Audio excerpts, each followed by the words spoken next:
السلام علیکم دوستو، میرا نام ہے محمد بلال اور آپ دیکھ رہے ہیں نالج ڈسکوری۔ ویڈیو میں آپ کو دو تصاویر نظر آ رہی ہیں۔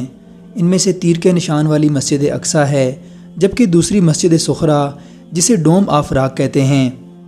جبکہ اگر آپ انٹرنیٹ پر سرچ کریں تو آپ کو مسجد اقصیٰ کے بجائے ڈوم آف دی راک کی تصاویر زیادہ نظر آتی ہیں، اور عام طور پر ہم یہی سمجھتے ہیں کہ یہی مسجد اقصیٰ ہے۔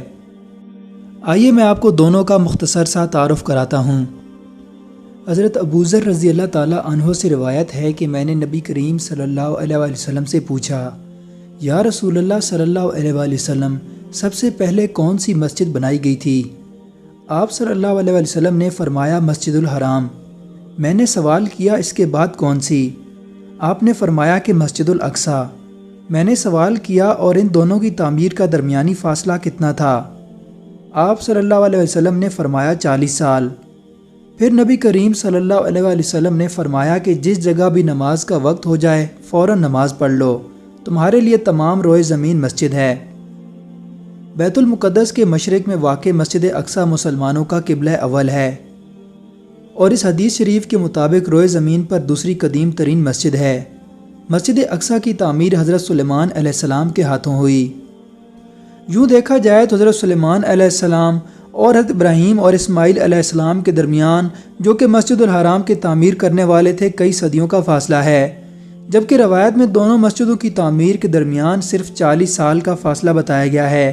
علماء کے نزدیک اس کی توجہ یہ ہے کہ مسجد اقصیٰ کے مقام کا تعین تو حضرت یعقوب علیہ السلام نے فرما دیا تھا، اور مذکورہ روایت میں اسی کا ذکر ہے، جبکہ حضرت سلیمان علیہ السلام نے صدیوں بعد اسی جگہ پر ہیکل سلیمانی کو تعمیر کیا۔ اس لحاظ سے ان کی حیثیت ہیکل کے اولین بانی کی نہیں ہے، بلکہ تجدید کرنے والے کی ہے۔ بعد کے ادوار میں یہودیوں کی سرکشی اور نافرمانیوں کے نتیجے میں ان کے اوپر ظالم حکمران مسلط کیے گئے۔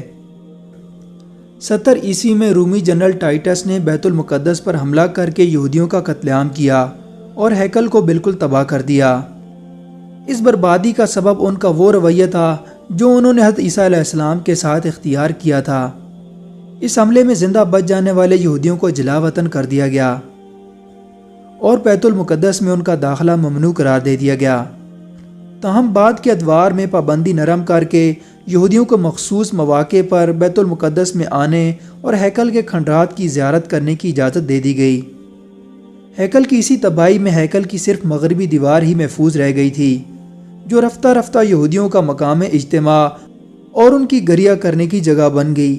اسی بنا پر اسے دیوار گریہ یا ویلنگ وال کہتے ہیں۔ مسلمانوں نے سن 638 عیسوی میں بیت المقدس فتح کیا، اور اس موقع پر صحابہ کرام حضرت عمر فاروق رضی اللہ تعالیٰ عنہ کے ساتھ مسجد اقصیٰ والی جگہ پر آئے۔ اس وقت ہیکل کے پتھر کے اوپر کوڑا کرکٹ پڑا ہوا تھا۔ آپ رضی اللہ تعالیٰ عنہ نے صحابہ کرام کے ساتھ مل کر اس کو صاف کیا اور ہیکل کے احاطے کے اندر جنوبی جانب میں نماز پڑھنے کے لیے ایک جگہ مخصوص کر دی۔ بعد میں اس جگہ پر لکڑی سے ایک مستطیل مسجد تعمیر کی گئی، جو مسجد اقصیٰ کی شکل میں ہمارے سامنے ہے، جبکہ دوسری سنہری گنبد والی عمارت اسے ڈوم آف راک کہتے ہیں۔ یہ مسجد اقصیٰ کا حصہ ہے، اور اسی نسبت سے اس کو مسجد صخرہ بھی کہا جاتا ہے۔ یہ مسجد اقصیٰ سے چند سو میٹر کے فاصلے پر مسجد اقصیٰ کے صحن میں واقع ہے۔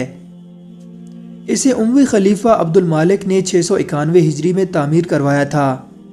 اس عمارت کے اندر ایک بڑا سا پتھر موجود ہے، جو مسلمانوں اور یہودیوں کے لیے یکساں مقدس ہے۔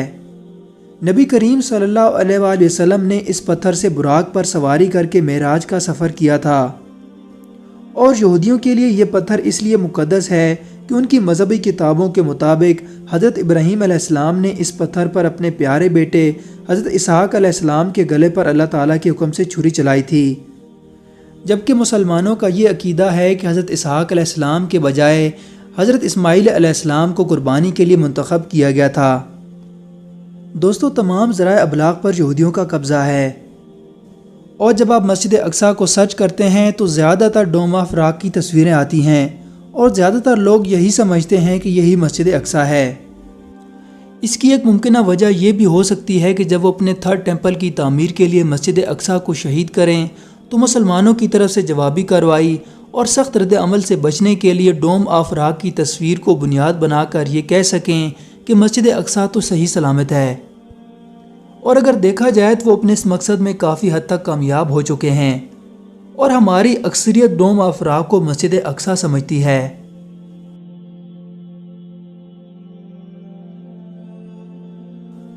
دوستو، امید کرتا ہوں میری یہ ویڈیو آپ کو پسند آئی ہوگی۔ مزید اس طرح کی ویڈیوز کے لیے میرا چینل سبسکرائب کریں اور بیل آئیکن کو پریس کریں تاکہ میری ویڈیوز کا نوٹیفیکیشن آپ کو سب سے پہلے مل سکے۔ میں ملوں گا آپ سے نئی ویڈیو میں۔ اللہ حافظ۔